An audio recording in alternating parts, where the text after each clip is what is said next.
بسم الله الرحمن الرحيم. النهاردة هنعمل مع بعض مكرونة المبكبكة. سهلة جدا وحلوة، واهم حاجة انها بتتعمل كلها في حلة واحدة، وبتطلع طعمها في الاخر خطير. وزي ما انتوا شايفين كده مفلفلة مش معجنة وحلوة قوي. طبعا عملناها قبل كده. هي بيتقال عليها مكرونة مبكبكة، بيتقال عليها مكرونة تركية. المهم ان هي في الاخر طعمها حلو قوي. نغرفها بقى مع بعض وتشوف شكلها بجد حلو، والطعم خطير ومش معجنة خالص. طريقتها سهلة وبسيطة. طبعا زهقتوا من الأكل اعملوها، وهقول لكم على أفكار كتير واحنا بنعملها مع بعض ليها. حلوة قوي قوي قوي وسهلة وبسيطة. بصوا جمالها، مش معجنة خالص، وشكلها حلو قوي، وأهم حاجة إنها سهلة. يلا بينا بقى نشوف الطريقة. أول حاجة على البوتاجاز حطيت اي حاجه، اللي انا طاسه او حله اللي انا هعمل فيها، طبعا حاجه غويطه. انا حطيت كيس المكرونه، واستخدمت المكرونه الصغيره، طماطم ومعلقه توم وفلفل سبايسي او اخضر عادي، والوان فلفل الوان، وبصلايه متقطعه، وسوسيس. انا عاملاها بالسوسيس. انزل بقى كل حاجه ني في ني، يعني انزل الخضار كله. وتقدري تزودي زي ما انت عايزه خضار، مش عايزه فلفل سبايسي ما تحطيش، حطي فلفل عادي، حطي فلفل الوان بس، ما عندكيش حطي فلفل رومي بس. يعني اللي عندك اعمليه. وطماطم خلاص، وكيسين مرقه فوريه، مرقه لحمه بقى، مرقه فراخ اللي انت بتحبيها. تمام، كيسين مرقه فوريه، ومعلقه صلصه، ومعلقه فلفل اسود، ومعلقه ملح.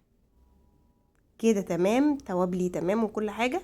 ناقص بقى ان انا احط لها 3 معالق زيت، 3 زيت كبار. وما انساش الزيت عشان هو اللي بيخليها تبقى زي ما انتم شايفين كده، الخضار كله على بعض تبقى يعني مش معجنه. بس خلاص كده اولع بقى النار. انا طبعا كنت حاطه كل حاجه قبل ما اولع البوتاجاز. اجيب بقى الكاتل ميه مغليه، اغطيها. يعني ما مملهاش ميه قوي، بس مجرد ان انا اغطيها. اقلب بقى كده عشان اشوف الميه مغطيها ولا لا. حط الميه لحد ما تغطيها خالص. تمام كده. طبعا تقدري في المرحله دي تدوقي الميه بتاعتها، لو كانت محتاجه ملح، محتاجه عايزاها سنه سبايسي تزودي شطه. بس انا الفلفل اللي انا كنت حطاه كان حامي، فاكتفيت بيه. بس خلاص، بصوا مجرد ما تغلي هقلبها تقليبه، واسيبها تاني شويه تغلي قوي، علشان هوطي عليها زي الرز بالظبط. يعني النار بعد ما تغلي قوي كده، بصوا بعد ما تغلي كده انا بوريها لكم. بس خلاص كده بقى، يبقى اغطيها واوطي عليها قوي 10 دقايق بالظبط، ويمكن اقل. بصوا الشكل، خلاص دخلت، خلاص استوت. طبعا المكرونه ما بتاخدش حاجه. الناس بتقول مكرونه ناي مش هتستوي، لا طبعا كله بيستوي مع بعضه. تقدروا بقى تبدلوا مثلا السوسيس اللي انا عاملاه، تبدلوا بسجق، بفراخ، اللي يعجبكم. وتقدروا كمان تعملوها بخضار بس من غير بروتين. بس انا حابه ان الطبق يكون وجبه متكامله ومش جنبه اي حاجه. بصوا شكلها في الاخر خطيره بجد، وطعمها حلو قوي، ومفلفله بقى مش معجنه خالص، ووجبه متكامله. عشان كده بحب احط فيها اي صنف بروتين. ممكن تقدري تعمليها من غير بروتين.